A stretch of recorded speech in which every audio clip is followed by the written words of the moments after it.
My name is Don Emmerson. I head the Southeast Asia program in the Shorenstein Asia Pacific Research Center at Stanford University. Today's webinar is entitled Imperfect Partners, the United States and Southeast Asia, a conversation with Ambassador Scot Marciel. A few words about Southeast Asia and about Ambassador Marciel. With 690 million people, 11 countries, and $3 trillion plus GDP, Southeast Asia is a critical region of growing strategic and economic importance. Yet in the United States, it does not receive the attention and study that it deserves. Ambassador Scot Marciel, who spent the bulk of his 37-year diplomatic career working in and on the region, has written an essential new book, a terrific new book, which I highly recommend, entitled Imperfect Partners, the United States and Southeast Asia. And here it is. It's not a short book, as you will notice. It has over 500 pages, but it's worth reading every single page. Okay, so that's the book that we're celebrating today. The book combines extensive research and Scott's firsthand experience to explore the ups and downs in U.S. relations with key partners in the region over the past 30 to 40 years. The book also offers practical, timely recommendations regarding U.S. policies towards Southeast Asia's highly diverse countries. Ambassador Marciel is the Oxenberg-Rohlin Fellow at Stanford University's Walter H. Sorenstein Asia Pacific Research Center. That's the full name. We have a very long name. We're not perhaps that long in actual reality. We're relatively small, but anyway. And he retired, Scott retired from the U.S. State Department in April 2022 after a long career that included assignments as the first U.S. ambassador to the Association of Southeast Asian Nations, ASEAN, as ambassador to Indonesia, ambassador to Myanmar, and other jobs, and as principal deputy assistant secretary of state for East Asia and the Pacific. Quite a list of assignments, both in Southeast Asia and also in the United States. Scott witnessed the Philippine People Power revolt. You may talk about that briefly at the beginning of the webinar, when he was a junior Foreign Service officer in Manila. And he was the first US diplomat to serve in Hanoi after the Vietnam War. We have 90 minutes. Scott will begin with a few remarks, followed by conversation with me, followed by a Q&A with the audience. If you have a question for Scott, and I hope you do, please use the Q&A option at the bottom of your screen. Scott, the mic is yours. Thanks, Don. Thanks for that great introduction, and also a great introduction to the region.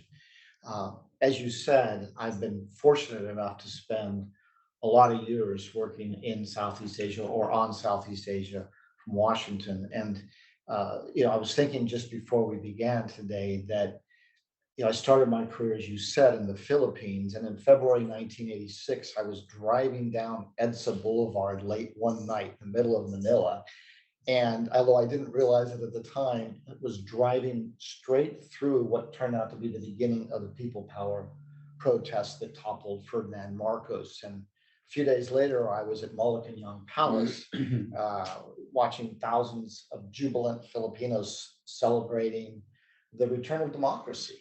And it was a period of euphoria. It was wonderful. 30 years later, almost exactly 30 years later, I was in Naypyidaw in Myanmar to witness the inauguration of Aung San Suu Kyi's National League for Democracy government, the first democratically or popularly elected government in that country in more than 50 years. Again, a feeling of euphoria in the air 30 years later. But in keeping with the ups and downs of the world and in Southeast Asia, 18 months later, I was walking through burned down Rohingya villages in Western Myanmar and Rakhine State in the aftermath of a horrific military operation that drove 700,000 or 800,000 Rohingya people out of the country amid just terrific bloodshed. So this book is an effort to sort of look at some of my own experiences, but in the broader context of U.S. relations with Southeast Asia and developments in Southeast Asia. And you mentioned the incredible diversity of Southeast Asia. So one of the challenges in writing a book like this is you can't talk about U.S. relations with Southeast Asia by itself because it's a series of relationships with a series of countries as well as with the region as a whole. So the bulk of the book is actually devoted to U.S. relations with its allies, Thailand and Philippines, with former foes, Vietnam and Cambodia, with countries in transition, Indonesia, Myanmar, with ASEAN. But even though that's the bulk of the book, there are some key themes that I would just highlight as we start today. And the first theme I'd say begins with the title of the book, Imperfect Partners. And in my view, both words are important. Partners, because the US and much of Southeast Asia and Southeast Asian nations have enjoyed good partnership for most of the last 30, 40 years with a lot of benefits in security relationships, tremendous economic relationships, cooperation in education, health, the environment. I mean, you name it. It's been a really rewarding set of relationships for the most part. At the same time, as you know, whether you're in Southeast Asia or in Washington, you don't have to dig too deep before you start hearing some complaints and disappointments. So in Washington, you tend to hear disappointments with democratic regression, lack of progress, or even regression on human rights, sometimes on trade, and with, in general, kind of a disappointment that Southeast Asia and ASEAN hasn't sort of stood up in a unified way to Chinese bullying in the South China Sea. And in the region, although it varies, you'll tend to hear complaints that the U.S. doesn't really understand Southeast Asia, that we only engage episodically, they can't count on us, we tend to lecture, which we do, and that more recently, we haven't been as involved on the trade side and perhaps have emphasized China too much. So you got a lot of positives and some disappointments.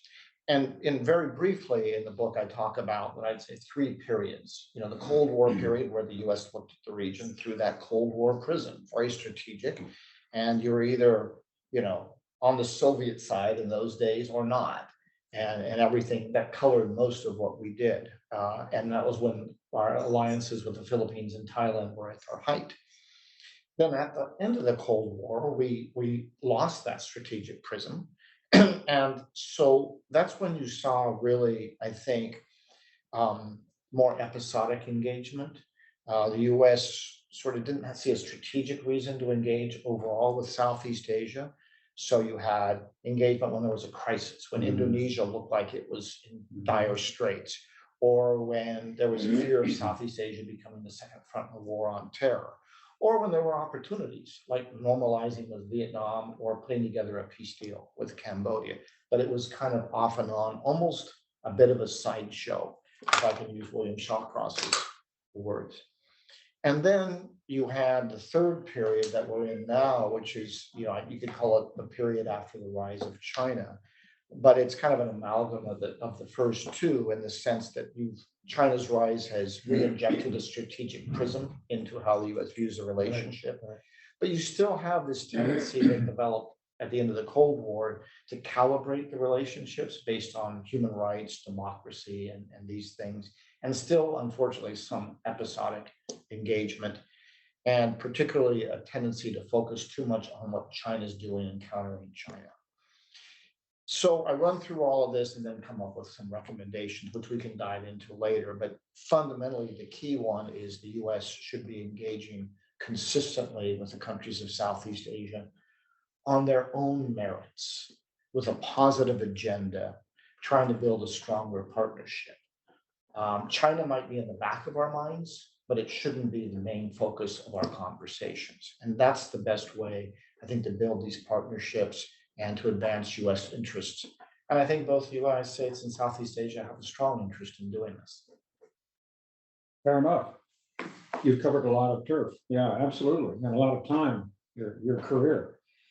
On your career, there may be some in the audience that are young enough to be wondering about what to do with their futures and the possibility of joining the Foreign Service It certainly was attractive to me when I was a kid. And I'm just curious, what led you into the Foreign Service? That's a good question. I wasn't really planning to join the Foreign Service. I was interested in international relations. So I wanted to do something there, but I hadn't really thought about the Foreign Service. When I was getting my master's degree, a lot of people were taking the Foreign Service exam, and I said, well, maybe I'll take it too, Mhm. although I didn't really plan to join. And then the State Department called me sometime later and offered me a position. And without a lot of thought, I said yes, thinking I'll do it for a few years to get some experience. I joined, and 37 years later, I was still doing it, and because it was fascinating. It's Mhm. just fascinating, and a chance to feel like you're making, you hope, some small contribution to making the world a better place. But also, I just can't imagine a career where you have more opportunity to kind of witness and, in a small way, participate in history and meet a lot of just amazing people. Because one of the two imperfect partners is the United States. I wonder if I could linger a little bit uh, on that topic before we get into the details of Southeast Asia, if I could. Your career has taken place geographically in two parts of the world, in Southeast Asia and in Washington, D.C. Right. And I'm wondering, as you move back and forth between those positions, did you come up with any insights about the dynamics of the relationship between the embassies in the region and the State Department, ostensibly the boss, but on the other hand, if you're absent in wherever it is, Bangkok, Jakarta, Singapore, Hanoi, then the local potentates, including the ambassador, right? Yeah, they may have actually a fair amount of freedom of action. But I mean, joking aside, what is the dynamic like? Is there sort of resentment of Washington is introducing a lot of extraneous material that doesn't really matter? Is it perhaps the other way around that Washington thinks? I remember the days in which the limit of service in a foreign country for a U.S. Foreign Service officer was 2 years. And I remember vividly the reason for that was that if you stay much longer than that, you will begin to plead the case of the host country rather than the interest of the United States. So how does that dynamic play out in your experience, moving back and forth between those two Yeah. locations? First of all, being in the region is a lot more fun for a lot of obvious reasons.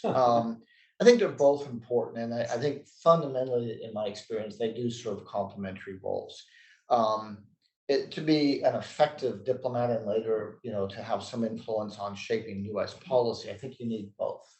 Um, if your only experience is in Washington, it's hard to have the sort of understanding of what's happening in other countries and local interests and pressures that you need.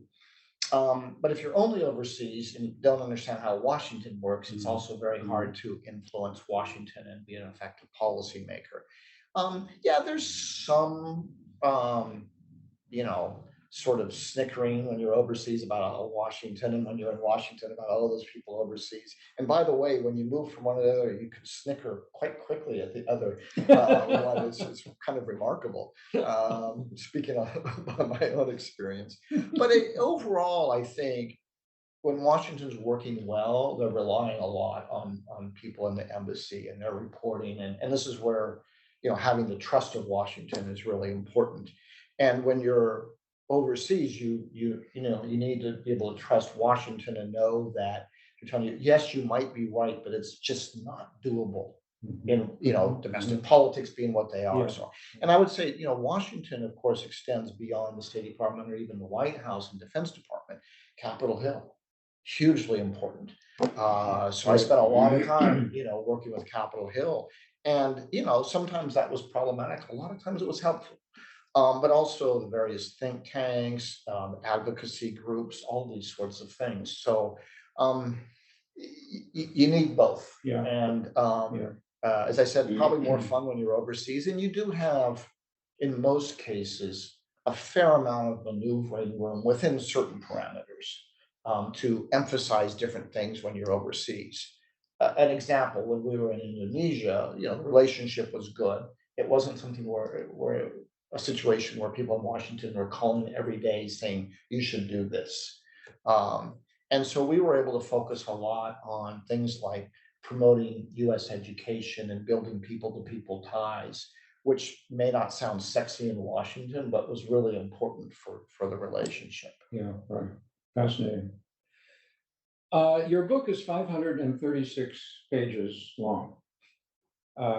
Congratulations. I mean, it's a meaty book, I guess, if you think of eating it, right? It's tasty.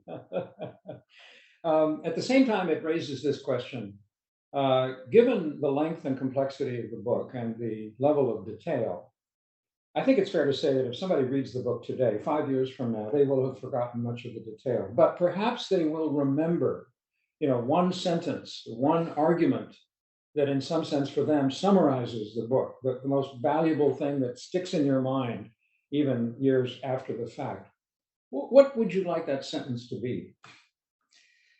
I'm not sure I can give you a sentence, but I can give you a thought. Sure, that's fine. To me, the one takeaway is that this is an important region, and the countries of the region have tremendous agency in their independence and their development.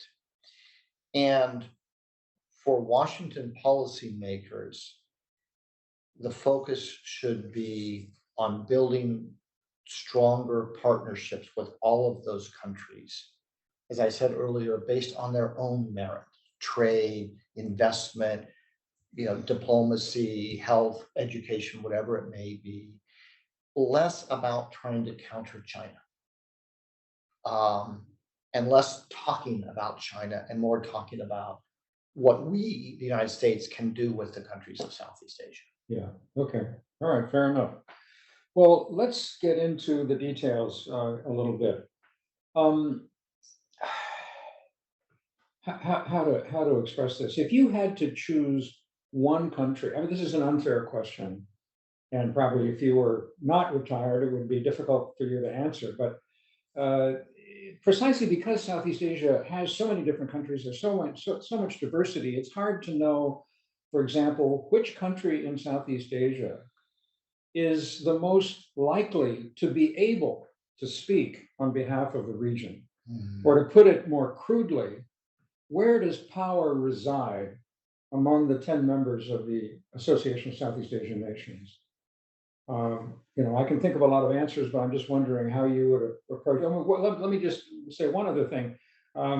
Some years ago, a Southeast Asian colleague, when I asked some similar question, said, there are two countries in Southeast Asia that really matter, and they matter together.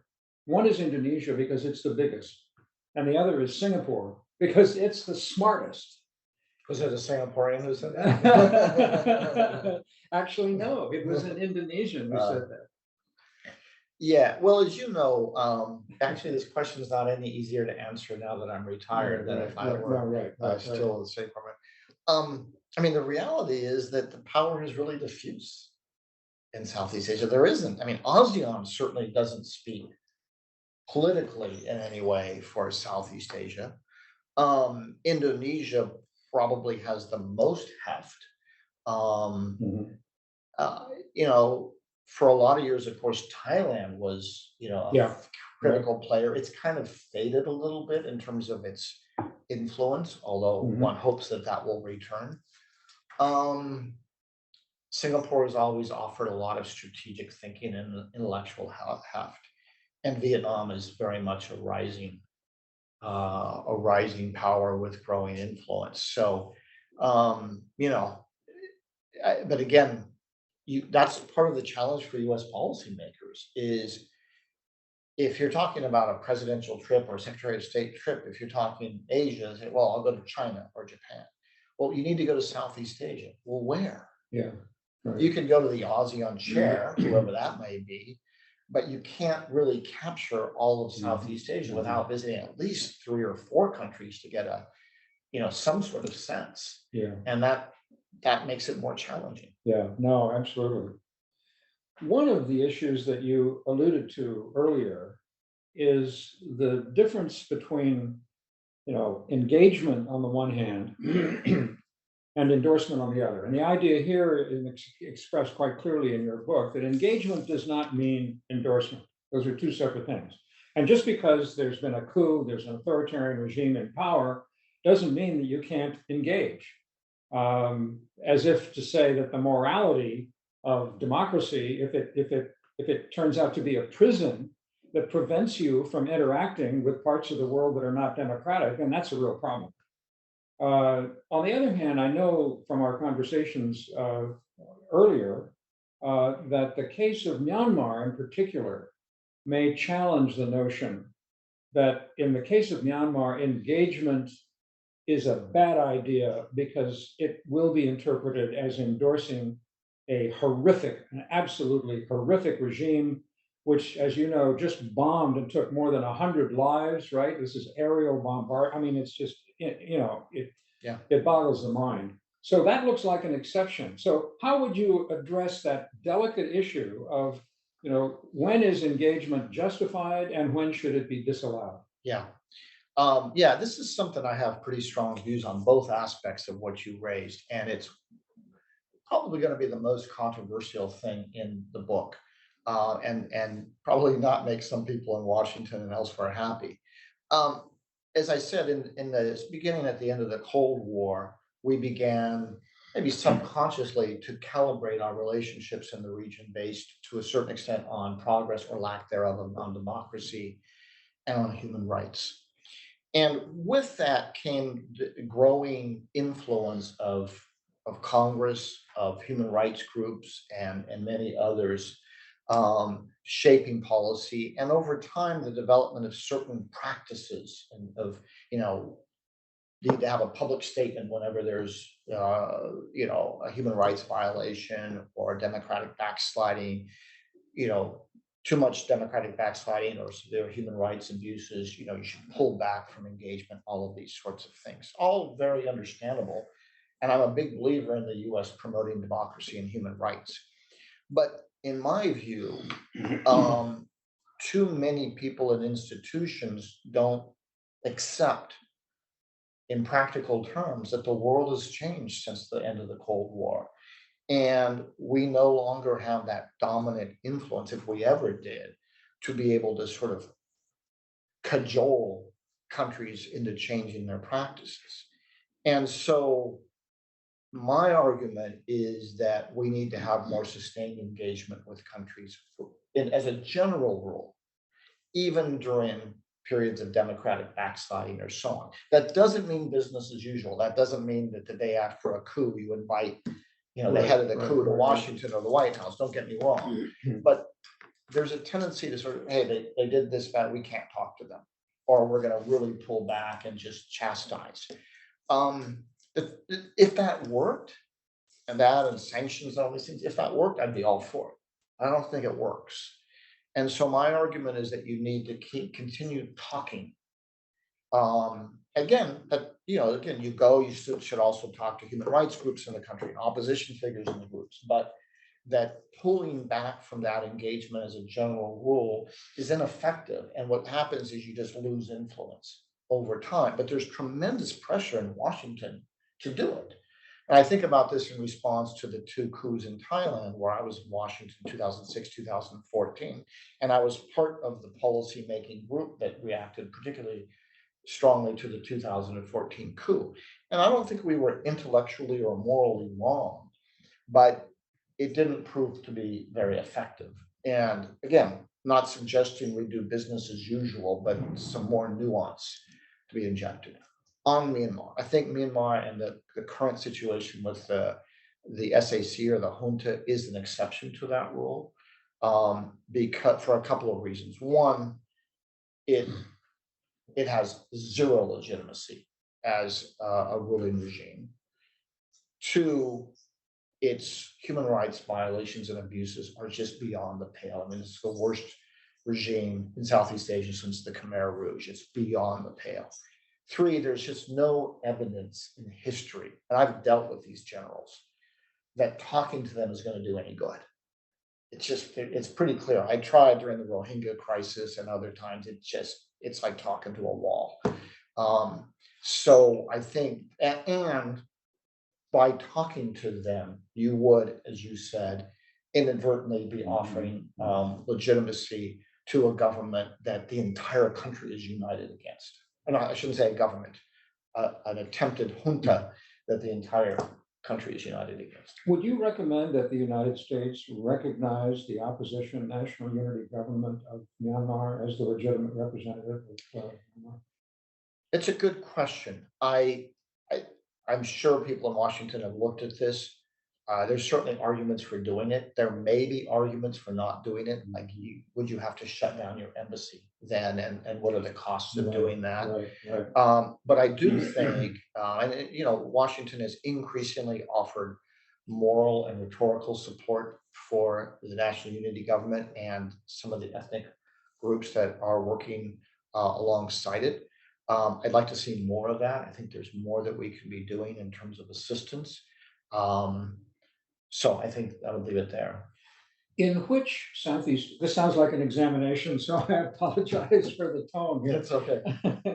Once a professor, always a professor, right? So in which Southeast Asian country has US policy been most, and then which least successful? In other words, two countries, a big plus and a big minus.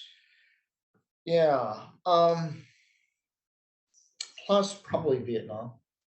Although to be fair, Vietnam deserves a fair amount of the credit for that too. It's been a real partnership.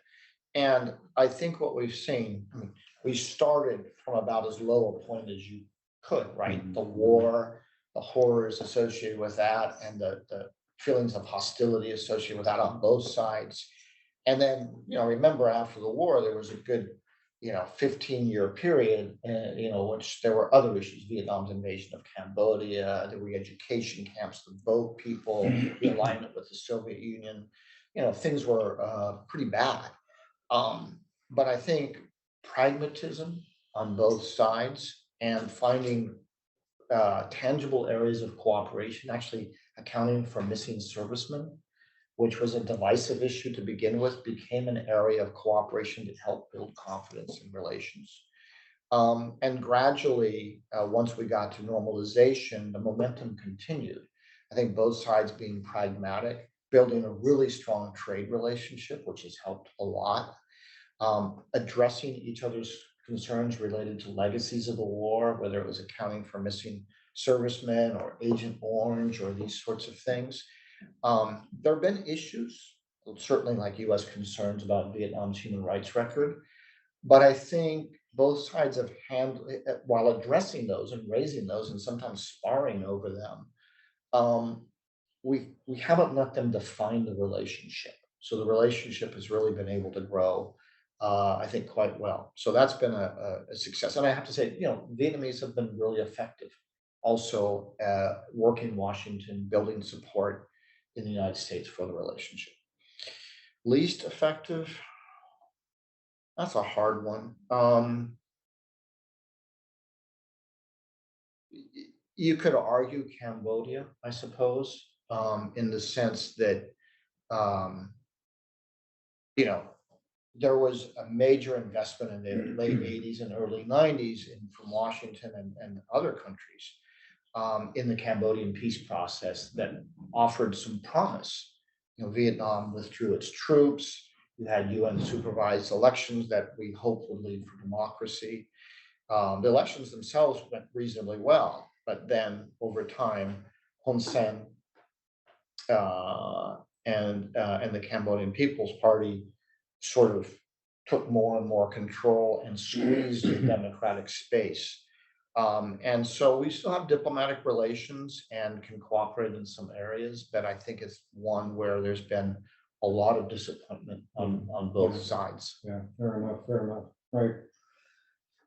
It is a standard kind of meme, I guess, if I can use that term, in Southeast Asia, sort of related news, media, and scholarship, and so forth. The phrase, "Don't make us choose." As if the Southeast Asians are saying, we don't want to choose China, we don't want to choose the US. So for God's sake, don't make us choose.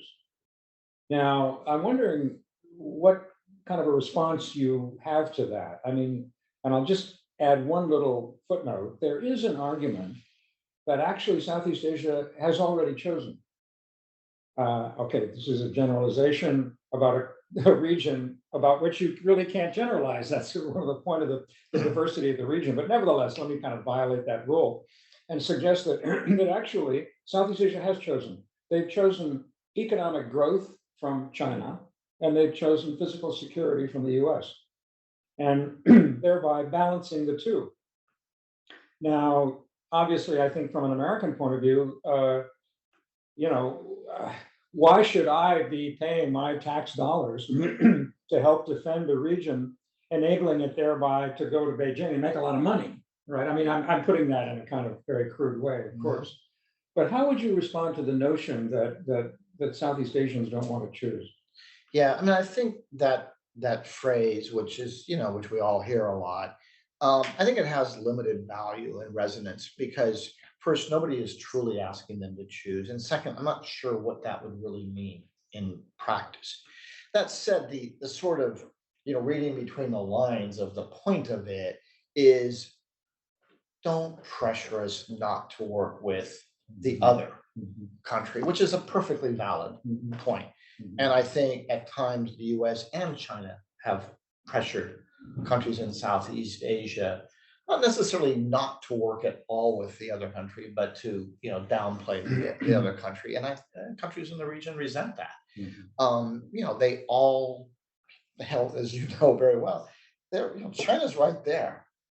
It's a huge trading partner, and it's their neighbor. It's not going anywhere. So they've got to work with China, and I don't think the United States should be unduly worried about that. It's natural, and at the same time, I think most, if not all, the countries of Southeast Asia also want to have good relations with the United States. Oh, and by the way, with Japan and Korea and India and Australia and many others, and that's a healthy thing for the region. So it's again, to go back my earlier point, sometimes in the United States, at least, there's a lack of confidence that the countries have agency in their own independence. I really think they do. Some are going to lean more toward China on some issues at some times, some more to us. And I think it's important not to overreact to weekly or monthly moves, but to keep focused on the big picture. Again, I think this is something that I've been in places where Chinese officials have put a fair amount of pressure on host governments not to engage with us very much. So it's not only an issue from a Washington point of view. Let's bring in the international relations aspect here in a larger setting. ASEAN, 10 members, heavily critiqued, claims centrality. Many would argue it is in fact peripheral, unable to really adopt a coherent policy of its own. That's not what it was designed to do, after all, let's be fair. Right. And now we have a proliferation of alternatives, not the traditional bilateral relations that we've been talking about, US relations with Vietnam or with Cambodia or whatever, but also multilateral relations in a much larger setting. And then mini-lateral relations, which is a term that is relatively recent vintage, as I think you know. And I'm wondering, are there opportunities for the US beyond bilateral relations with individual countries in Southeast Asia that are promising in this different sense of mini-laterals? Now, AUKUS, of course, I mean, we could get into the details. I don't want to get into those details. That's up to you. How do you think we should respond to these opportunities? Yeah. I mean, I think there's a lot of talk about ASEAN centrality and what it means. And, one can be, some have defined it quite ambitiously, others less so. I think ASEAN centrality is very real in some senses, in that they have the right of first refusal, at least, in trying to resolve problems within their own region. And I think in a lot of ways, they've been quite successful over the years. The fact that there hasn't been a war among ASEAN members is nothing to be sneezed at. as for ASEAN's ability to solve major problems, I think it has struggled to do that. That's pretty clear. So I look at its centrality more in its convening power, because I think the one great advantage of ASEAN is that, if the United States or China calls a meeting on a major issue, some people are going to get nervous. ASEAN calls a meeting on it, it's very non-threatening, right? Because ASEAN isn't seen as having some agenda or some, it's not going to generate that suspicion. So I think that's really helpful and really important. On minilateralism, yeah, I mean, I think there's a lot of opportunities to work with more than one member of ASEAN on any range of issues. The Mekong, I mean, it's already happening, right? And the United States, Japan, China, others all have relationships with the Mekong countries. So I think there's certainly that. Whether the ASEAN countries themselves will do more of that. I mean, we've seen, I think in an unhelpful way recently, Thailand hosting a couple of meetings on Myanmar, which I think is frankly, I don't know if Indonesia sees this as a bit of a challenge to its chairmanship, but I kind of do. But on a more positive front, Vietnam and Indonesia reaching agreement to delineate their sea boundaries. Could that be expanded maybe to include the other South China Sea claimants? I don't know. That would be really interesting. And I don't think that is a threat to ASEAN centrality, because not all of ASEAN has claims. So I do think there's opportunities, but I think there'll be a tendency among the ASEAN countries to want to make sure that ASEAN centrality and ASEAN is continuing. People are reminded of that central role. It's interesting you mentioned both the Mekong and the South China Sea. And one of the recommendations that you make in the book, which I find quite intriguing, and I wonder if you could elaborate a little bit, is that the United States should have, I guess you could call it, a water policy. In other words, these two issues, although they're very distinct, the one is subcontinental and the other is maritime, nevertheless, that the United States can help the resolution of both of those in a way that might actually connect them or connect their solutions, which is really intriguing to me. I'm not quite sure, how that would work out in practice. What do you think? Yeah, it's an idea that's not fully baked yet, I have to admit. But what I've thought is there's a lot of water-related issues in Southeast Asia, some of which we're already working on in terms of assistance. Some of them are purely environmental, clean water, protecting coral reefs, rise of the sea level. Some combine environment with law enforcement, like combating illegal fishing and the like. So there's a whole spectrum of these water issues going up to the more sensitive things like the South China Sea. And I thought it might be interesting to sort of have a preserve Southeast Asian waters initiative. Obviously, the ASEAN members would have to agree. It's not something the U.S. could impose unilaterally, and they have to be carefully thought out to try to approach these all from a broader perspective rather than a bunch of separate programs. Again, some would be not very sensitive, others might be more. But that might create more opportunities to talk about the sensitive issues. Because if the United States says, let's go talk about the South China Sea, a lot of countries are going to be nervous about that, right? We say, let's talk about some water issues and protecting maritime areas, starting with environmental issues, coral reefs, those sorts of things. Maybe it's a way of easing into some of the tougher issues. I think it's worth thinking about. One of the phrases that has occurred particularly recently that I don't remember being that common in years earlier is the phrase global South, which is related to the extent to which Southeast Asians have looked askance or have been feeling, I suppose, well, geographically certainly, distant from Ukraine. And from the issue of principles in Ukraine, as opposed to the pragmatism that perhaps many in Southeast Asia wish that the big powers would adopt, instead of fighting, as some put it, to the last Ukrainian, right? In terms of the conflict or the tension between Russia on the one hand and the United States on the other. And now we have China coming in, with a remarkable assertive diplomacy, rather successful in some ways in recent weeks. In terms of bringing countries together and so forth. So should the United States kind of treat Southeast Asia as apart from these larger issues? Or on the contrary, should we encourage a particular viewpoint regarding Ukraine and the issue of, the so-called new Cold War in Southeast Asia, for fear that the Southeast Asians may just not mind and not bother? This is something that has to do with Europeans and the West. It doesn't have anything to do with us. The counter argument to that being, well, what about Taiwan? And the example that it would create for China if Russia ate Ukraine, they would then eat Taiwan, which of course, that's easy to say. It's a little harder to defend. We talk about the future, we don't really know. But is Ukraine an issue that should be ignored by the United States and Southeast Asia?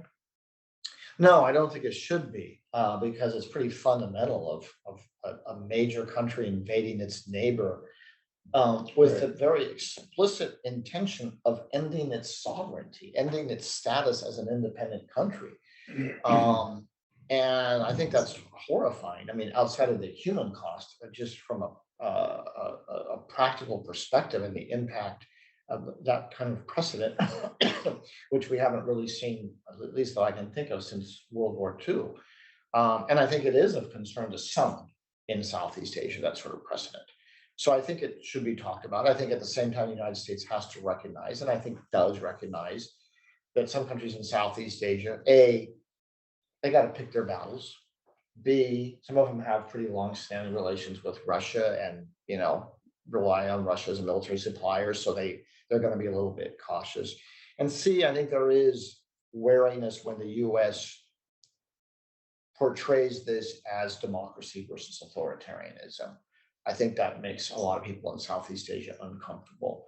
I think it sells in Washington, and it's not inaccurate to a certain extent, but I don't think it's a great selling point.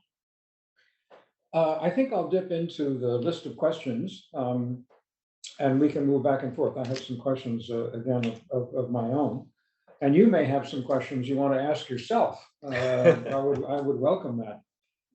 Here's a question. Thank you for your service, Mr. Ambassador. Thank you for sharing your knowledge and the book. Here's the question. What happened with Timor-Leste? Is this country part of ASEAN? And if not, why not?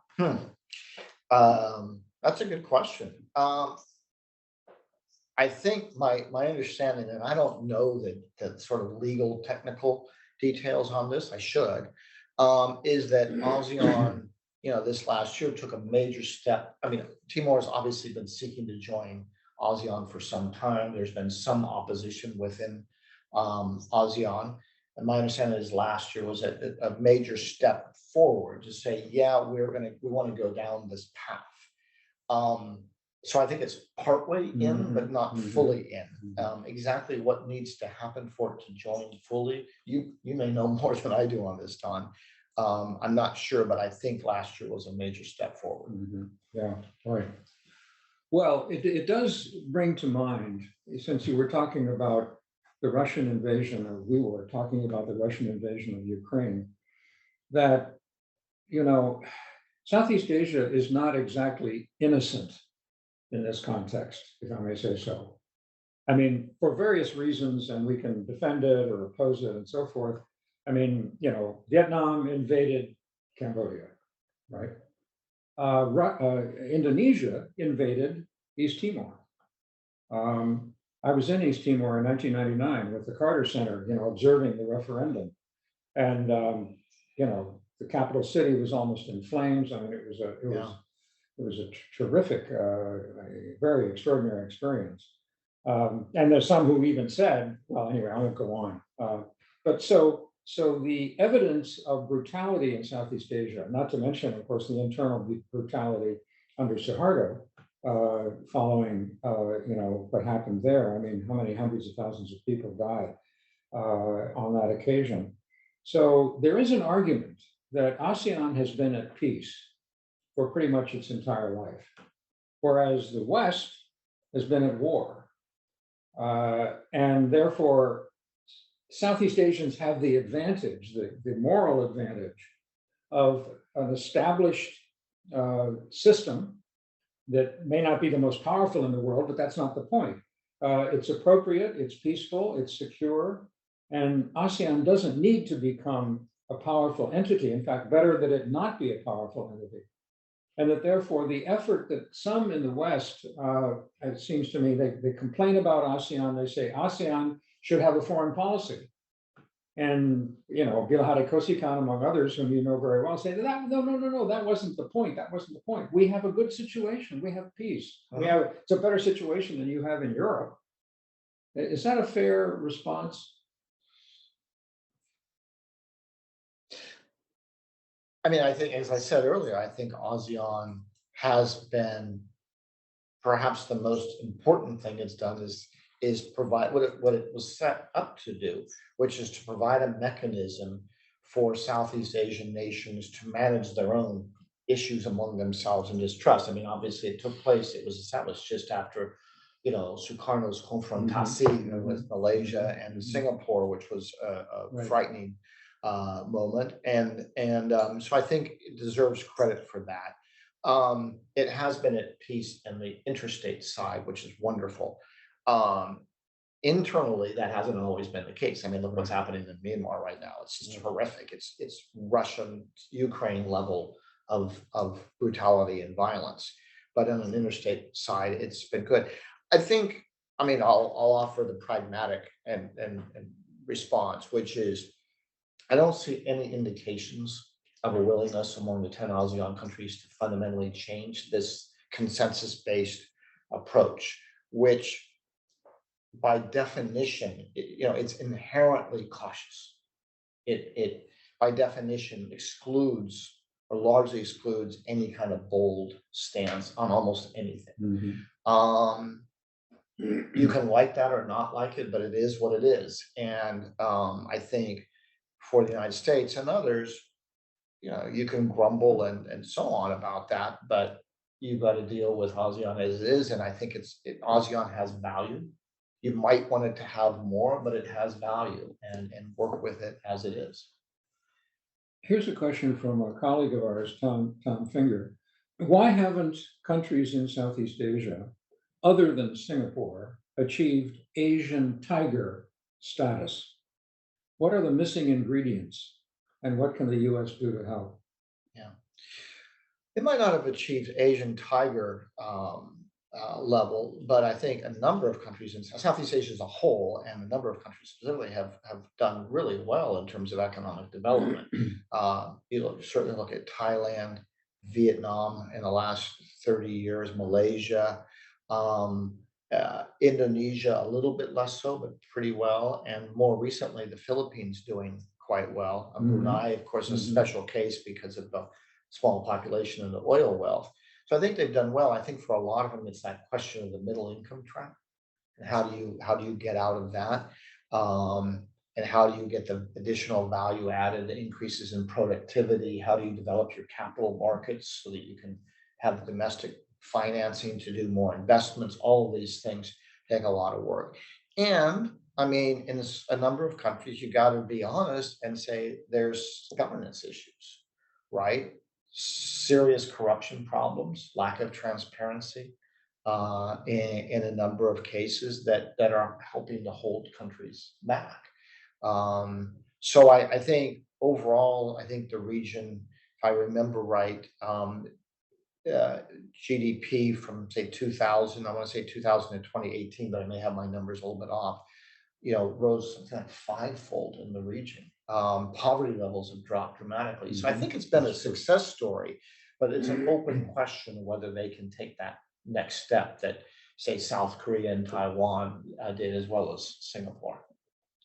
One of the questions from the audience has to do with Islam, which, as you know, is a majority religion in some of the countries in Southeast Asia. And there has been evidence, I think, of Indonesia, for example, of a kind of harder line version, if I can use that phrase, of Islam, not going away, but in some respects becoming even more noticeable, without going into the details. Do you think that this is something that the U.S. should worry about, or should we say, well, that's up to them? That's, if they want hardline Islam, welcome. Um, Generally, my view on this is not something where the U.S. getting involved is going to be helpful. Um, uh, as a general rule. And I think it's not limited to Islam. I mean, um, one of the things I saw in Myanmar was a small group of people who were really hardline Buddhist and very antagonistic toward particularly Muslims, but even toward Christians. So I don't want to, I think it's important not to look at this as only, it's a problem around the world, I think, in terms of some people taking religion maybe further than a lot of other people. Um, what I saw when I was in Indonesia, and admittedly that was a decade ago, was more people being devout, more people wearing headscarves, these sorts of things. That shouldn't bother us at all, in my view. People being devout, a lot of devout people in the United States, you know, until and unless it turns to violence or really harsh measures. But again, I don't see how the US getting involved is going to make that better. Other than, continuing to provide, supporting exchange programs, education opportunities, that sort of thing to give people in all of Southeast Asia more exposure, which I think can be helpful. But US leaning in and saying, don't do this, is just not going to be helpful. I asked you in which country has US foreign policy succeeded and in which country has it dramatically failed. Another question, which is sort of related tangentially to this, would be, in your judgment, which country in Southeast Asia is the most disappointing from the standpoint of the relations with the United States? That it could be much better. They're not the worst, but and I have a candidate in mind. I don't know if should I mention it? You can. Thailand. Well, that's what I was going to say. Oh, really? Okay. Yeah. Could you elaborate? Yeah, I mean, obviously, let's set the current situation in Myanmar aside, because I think that's less a foreign policy failure and more the dynamics of a power-hungry military seizing power. I think Thailand, and that's not to put it all on Thailand. I think what we've seen really since at least the end of the Cold War is an alliance searching for a purpose. And there's been any number of experts and Thai experts, American experts talking about drift in the alliance and so on for decades now. Doesn't mean it's all bad. I mean, we still have a very good relationship with Thailand, and a lot of, I think, deep reservoirs of goodwill on both sides. But I think we've struggled to figure out what is this alliance now, as Thailand, with the end of the Cold War, has moved away from its close alliance with the U.S. back toward its more traditional role of having good relations with all the big powers. Right.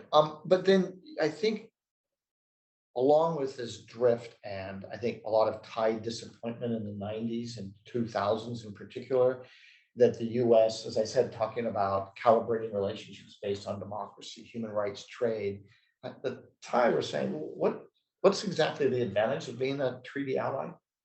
And I remember lots of conversations in Washington. I was like, what is the alliance for now?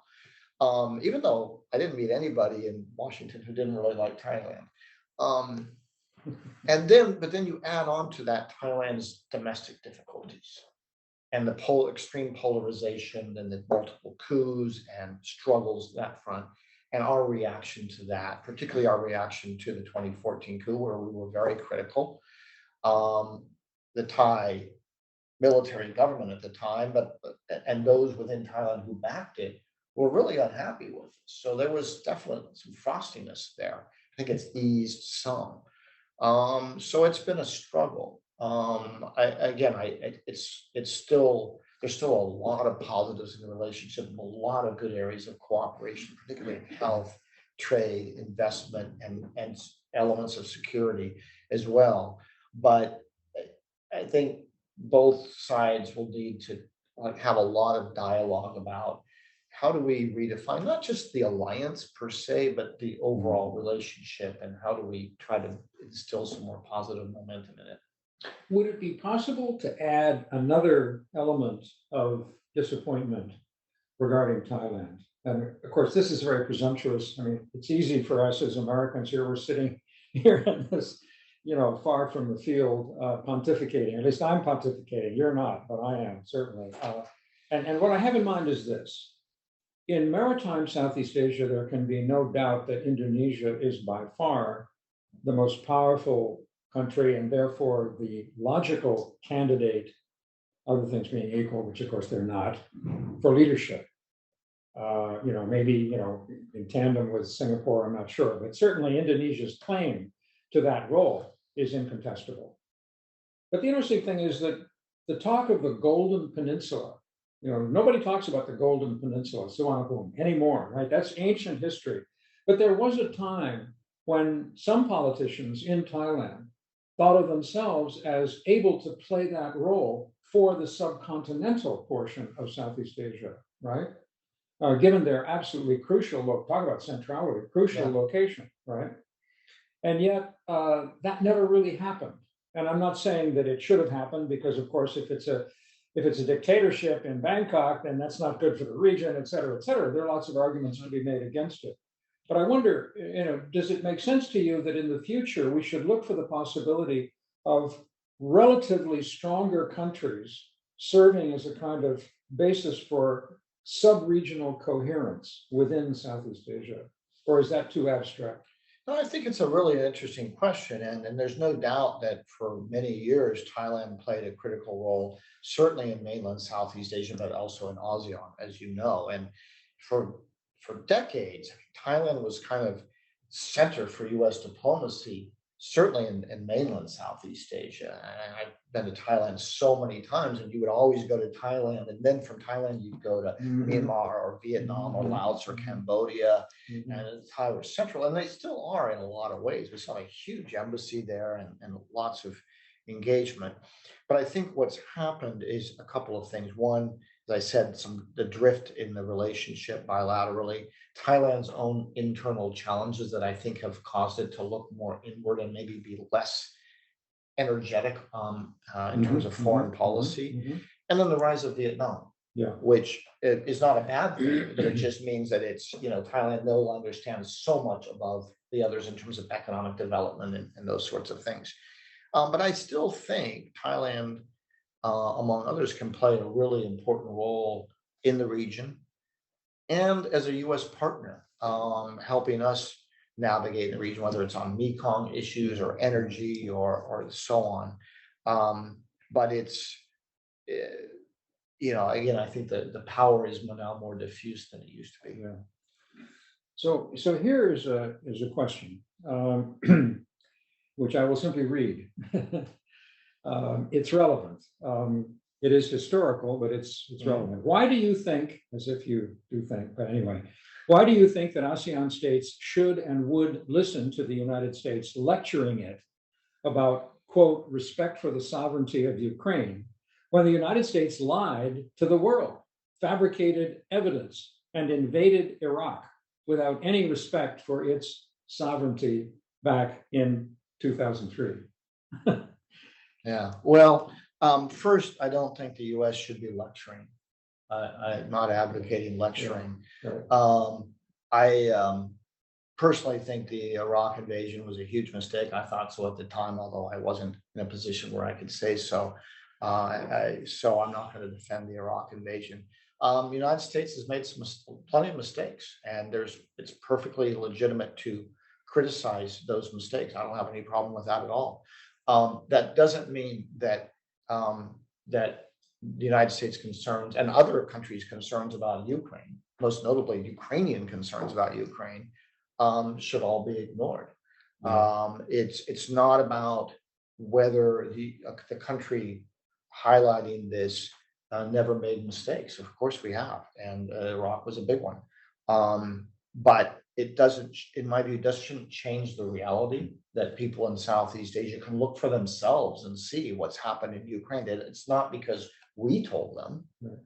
I don't think countries in Southeast Asia should be concerned because we tell them to be concerned. I think they have every reason to be concerned based on the merits of what's happening. And here's a question about India, which I think is quite relevant. What explains India's low visibility in Southeast Asia? And by implication, I think she's asking, is there a role for India in the future of Southeast Asia? Can we speculate about that? Yeah, I mean, I've been hearing about India's, look east policy for I don't know how long, and it hasn't been, frankly, forgive the bluntness, it hasn't been all that impressive to date.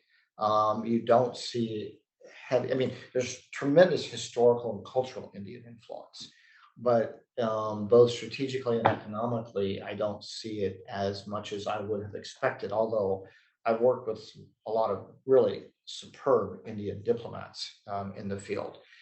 I I can't explain it because I'm not an expert on India. Some of it is India's relative low weight in terms of economic engagement in Southeast Asia, because a lot of the influence from China, Japan, comes from being a major economic player. And India still hasn't become that major economic player in the region, nor is it yet a big player on security. Yeah. It certainly has the potential to be both, but it's not there yet. Yeah, I must say, this is not a question, just a comment. Not too long ago, we had a delegation from New Delhi. Now, these were individuals working for a think tank under the foreign ministry focused on China. And of course, their views of China were highly negative, as you would expect. But when I asked one of them about the region, for example, the South Asian region, SAARC, S-A-A-R-C, right, which they obviously represent, the equivalent of Indonesia in Southeast Asia would be, I suppose, India in South Asia. And I was struck by the dismissal of any interest whatsoever in the South Asian region. It was all about India, China, back and forth.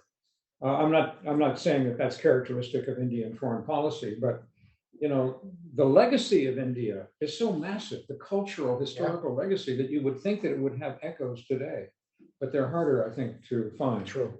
Okay, here's another question from Tom Finger.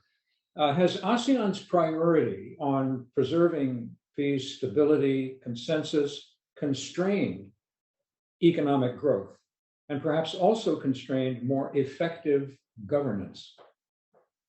An interesting combination of variables. It's a good question. I'm not quite sure. I'm not sure. That's a good question. I'm not sure it's constrained economic growth.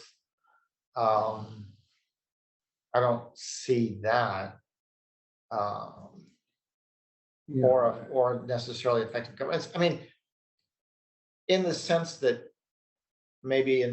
only that the caution, particularly when it comes to addressing issues of governance and human rights and so on in other countries because of the non-interference clause, means in ASEAN as a whole has been less effective than it might have been in promoting better governance, possibly.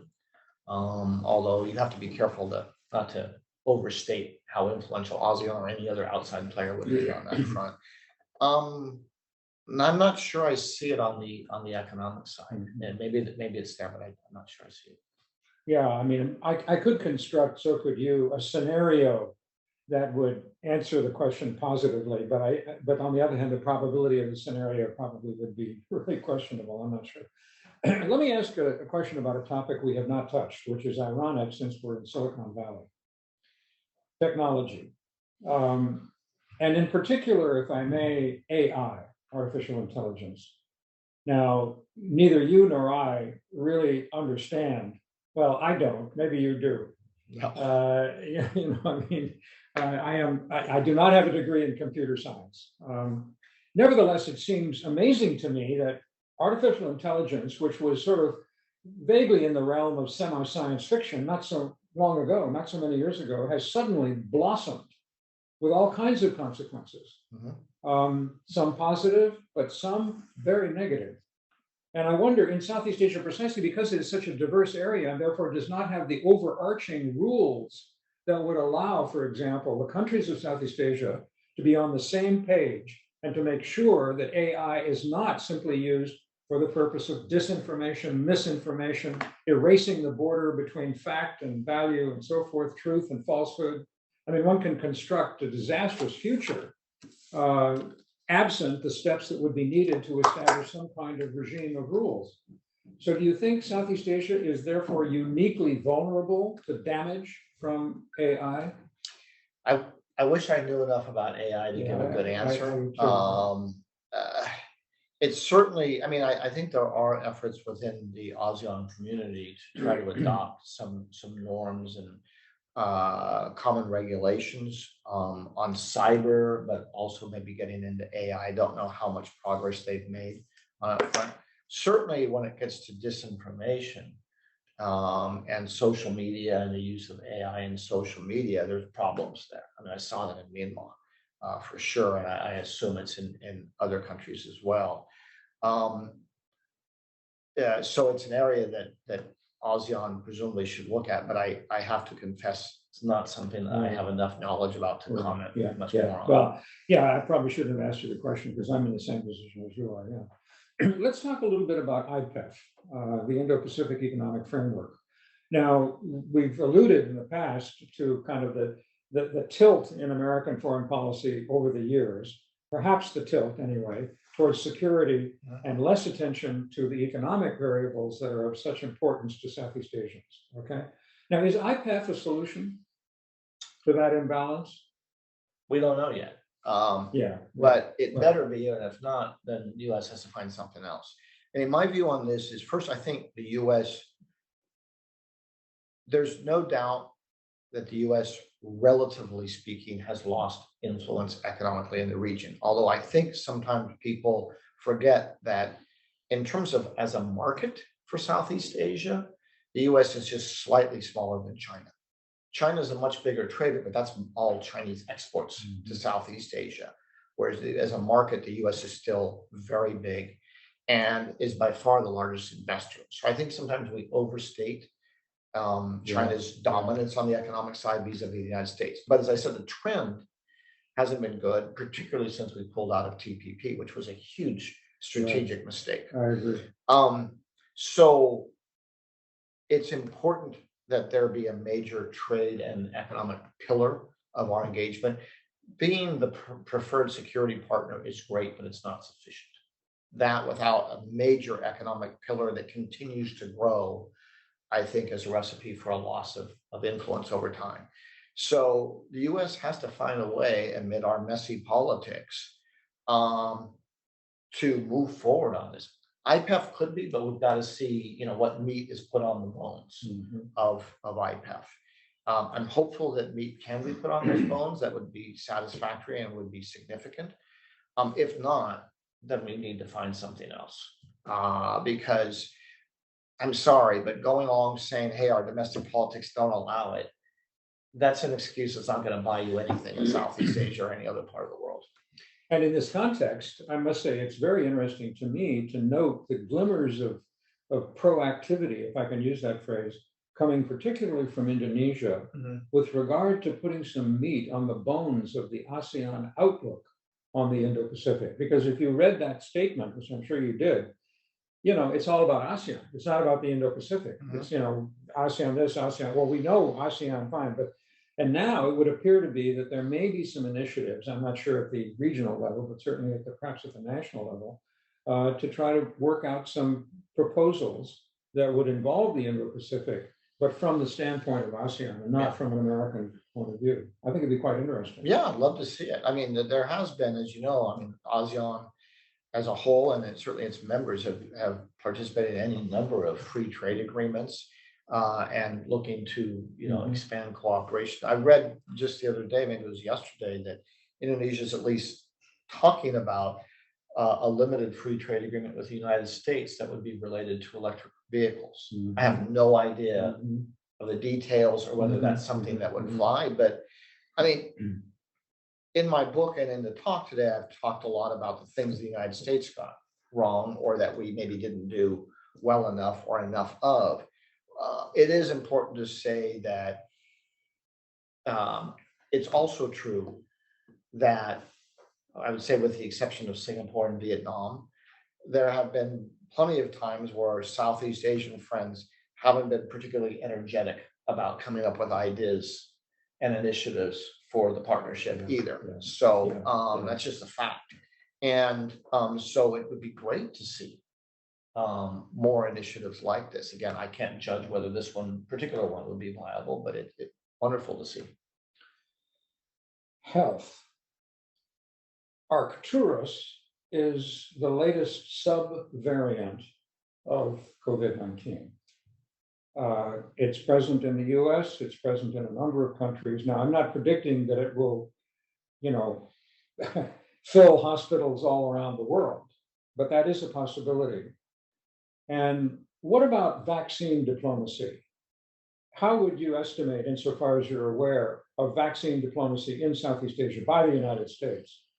And if, in fact, Arcturus does represent another challenge, especially given the somewhat questionable input from China, which is not really very helpful in trying to figure out what happened the last time around. Yeah.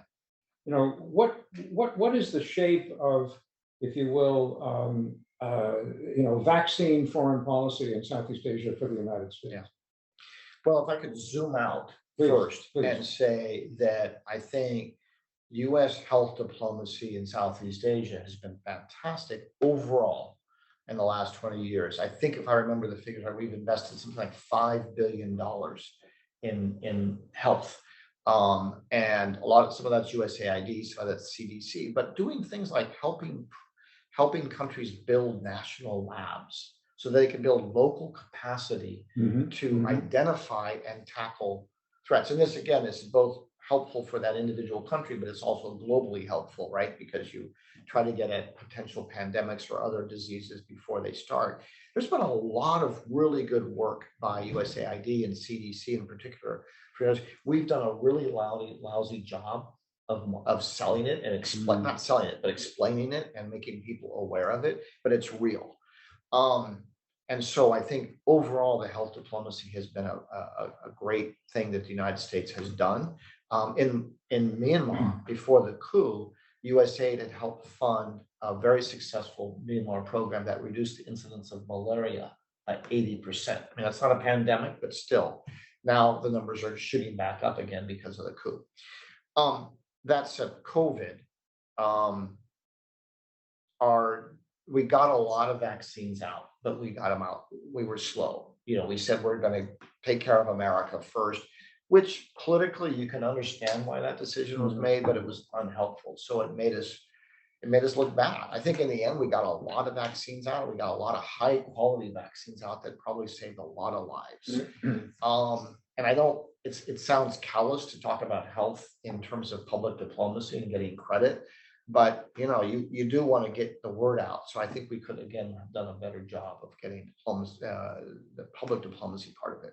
Going forward, though, I would assume that we're continuing to invest quite a bit. I don't know the numbers in Southeast Asia and the rest of the world on trying to get ahead of the next variants and making sure that vaccines are widely available.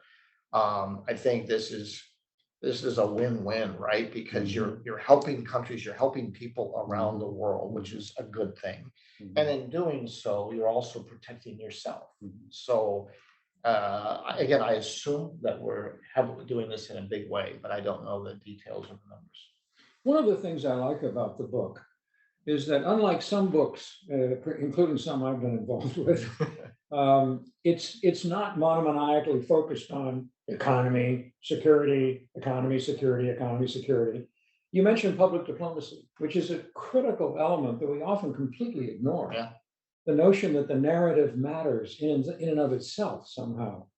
What about soft power? What is American soft power like in Southeast Asia, and what's being done to improve it or make it less worse, or however you want to debate that? And there's a question from Jacqueline Weber that I appreciate very much here, who raises this issue. Is it possible for the U.S., I'm building on her question a little bit, to improve cooperation at the generational level between the United States and Southeast Asia, talking about young people, interacting back and forth? What are your thoughts on that? Well, Jack, I'm And Don, thanks for raising that. I'm a big believer in the younger generation of Southeast Asia. It's maybe younger generations are this way everywhere in the world, but at least in Southeast Asia, I'm always just amazed at Yeah. the intellect, the energy, and the commitment to try to and help their communities move ahead in every country that I've spent time in. So I'm really excited about the younger generation, and it is an area where the United States has been focused and should continue to be focused. So soft power. First, I think it's really important to distinguish because sometimes people, when they hear public diplomacy, they think propaganda. Propaganda is not helpful. It backfires. We shouldn't be involved in propaganda. What we should be doing is, telling the reality. This is America, and the way I always try to do it in Southeast Asia was talking about the American experience, including the warts. Right? This is what we've struggled with. Yeah. Because going to other countries and saying, you want to build a democracy here, here's what we did, everything was great, you lose all credibility, right? Like we've struggled with a lot of things. So Yeah. let's be honest about it. Right. And Right. hopefully you can learn from our mistakes as well as some things that maybe we did well. But one of the biggest American assets is our higher education system, which I say not only because we're sitting at Stanford University, but because I think it's widely recognized. Our universities are superb, and our community colleges and our state colleges and the like. And creating as many opportunities as possible for people in Southeast Asia to come to study here, both because they get good education, but also because the broadening experience that you get from living and studying in another country. And I know from my own kids' experience, it's huge, right? It's really valuable. And then those people go back, they contribute to their country, and hopefully, and I think in most cases, they remain friends of the United States for a long time, even as their loyalty, of course, is to their home country. So more on education, more on public exchanges, or on exchanges, particularly involving young people, give them the opportunity to explore and travel around the United States, often with other young people from the region. The YSEALI program, the Young Southeast Asia Leaders Initiative, which frankly I was skeptical of when I started, but it's been wonderful, an opportunity for young people who are ambitious and want to do something for their countries to work together across the region and with the United States. So those are all great things. And getting the message out constantly. This is what the United States is doing. We still struggle with we don't have enough funding to do it as well as we should. Yeah. Well, obviously, you're preaching to the converted. I mean, YSEALI is terrific. Actually, students at Stanford at one point tried to develop a young version, if you will, of the Southeast Asia program that I run. And it actually they had activities in Boston, various parts of the country, bringing together Southeast Asian young people to discuss the future of the region. It was really very good. One thing that has cropped up periodically over the years when we talk about America and its relations with Southeast Asia is showing up.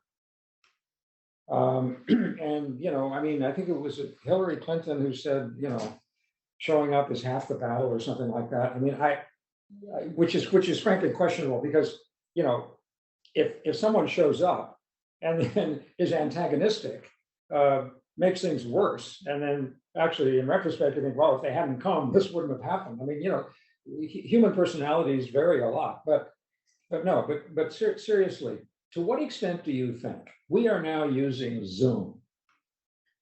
Well, to what extent do you think that technology has made showing up obsolete? I don't think it has.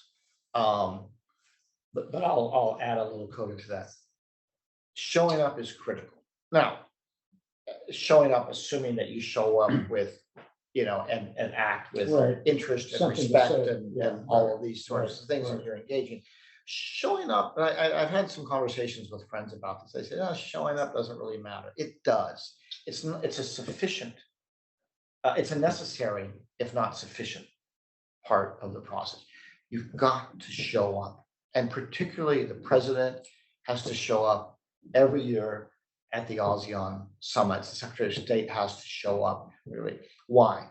Because countries in Southeast Asia, no matter how they feel about the United States, generally want the United States to show up. It helps them as they're trying to figure out how they deal with others, China and others. The more they can count on the United States being there, the more freedom of maneuver they have. They still may choose to work really closely with China, but at least they have that freedom of maneuver. What really hurts is when we don't show up. Now, if all you have is the president showing up and nothing else, that's not sufficient. But I was there in 2009 when Hillary Clinton showed up in Phuket at the ARF meeting and met with the ASEAN leaders and agreed to sign the Treaty of Amity and Cooperation and a bunch of other things. And former Secretary General Surin Pitsuwan, who was there, said, "That's great. How about a leaders meeting? If you can pull that off, then we might start to really believe in you." And we did. I mean, Secretary Clinton and President Obama did. I had little to do with that.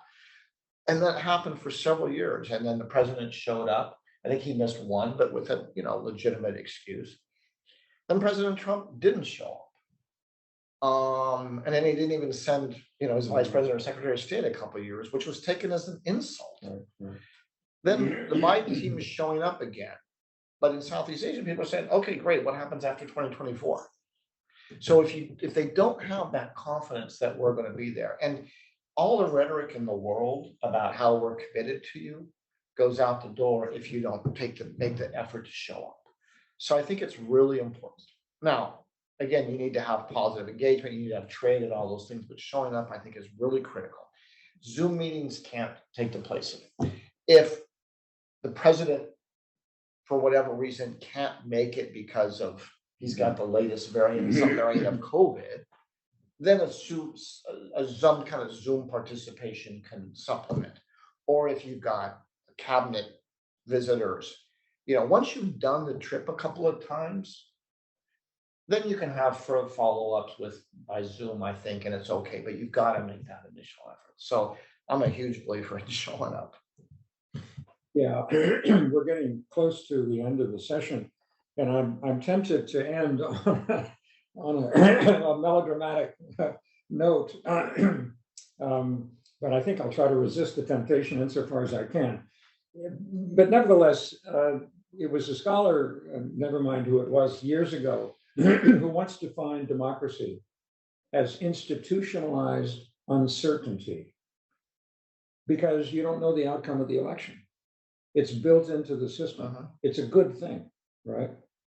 Now, to the extent that people in Southeast Asia, especially those, who may have suffered the consequences of uncertainty of various kinds, if they're thinking, no, we want certainty. In fact, that's why we're worried about relations with the U.S. after November, after the coming election.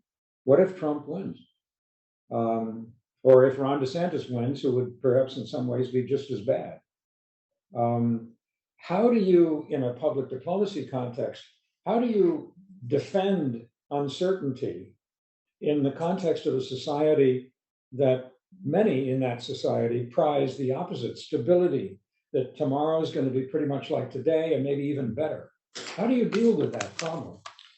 Yeah, I mean, I'll say two things. In my experience in Southeast Asia, I've seen people in the Philippines in 1986 and in Myanmar and in 2015 and 2020 and many in between take great personal risk to be able to have a say in choosing their representative or their leader. So I'm a big believer that people in Southeast Asia want a say in how they're governed as much as anybody else does. In terms of the United States and the uncertainties, there is no public diplomacy defense of that. If we elect somebody who can't be bothered with engaging in Southeast Asia, we're going to lose the confidence of the region. And there's no hiding that. And it should be, given where Washington is these days, where people are so concerned about China, it should be blindingly obvious to anyone, any politician, Republican or Democrat, that if you're really all that concerned about China, and I'm not saying they should be, but if you really are, and you're worried about declining US influence, then how do you not do the obvious thing and engage countries that want you to engage, not because they want to be aligned with you against China, but because they count on your presence to give them freedom of maneuver. It should be an easy call. And if we can't get it right, we're going to pay a price. And I can't public diplomacy my way out of that. Yeah, and I suppose to end on a mildly positive note there, to some extent, because US foreign policy, as your book amply generates, operates on so many different fronts. It is so complex. We use the phrase intermestic, and colleagues think it's jargon. It's not jargon. It's a good term because it combines domestic politics, which matter a lot to foreign policy, and foreign policy, which can matter to domestic policy. International relations are intermestic in that sense.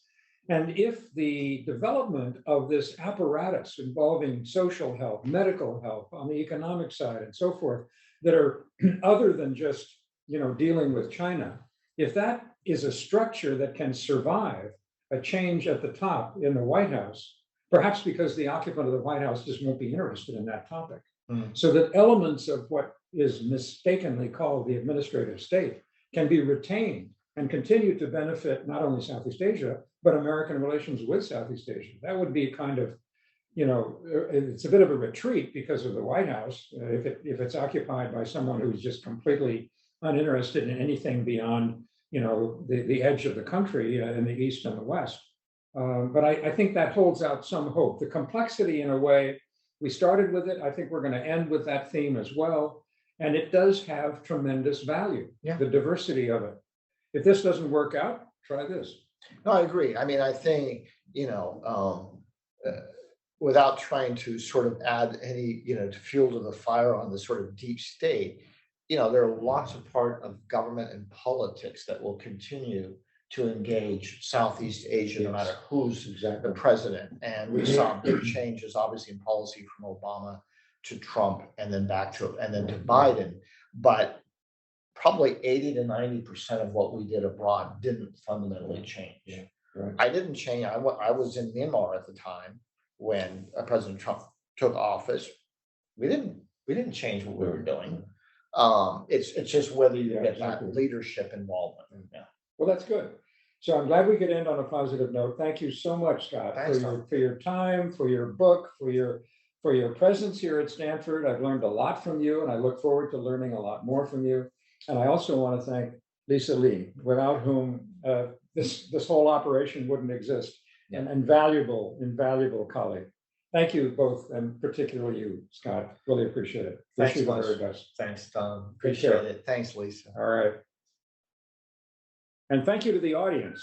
I forgot the audience. Thank you to the audience. All right, I'm going to leave.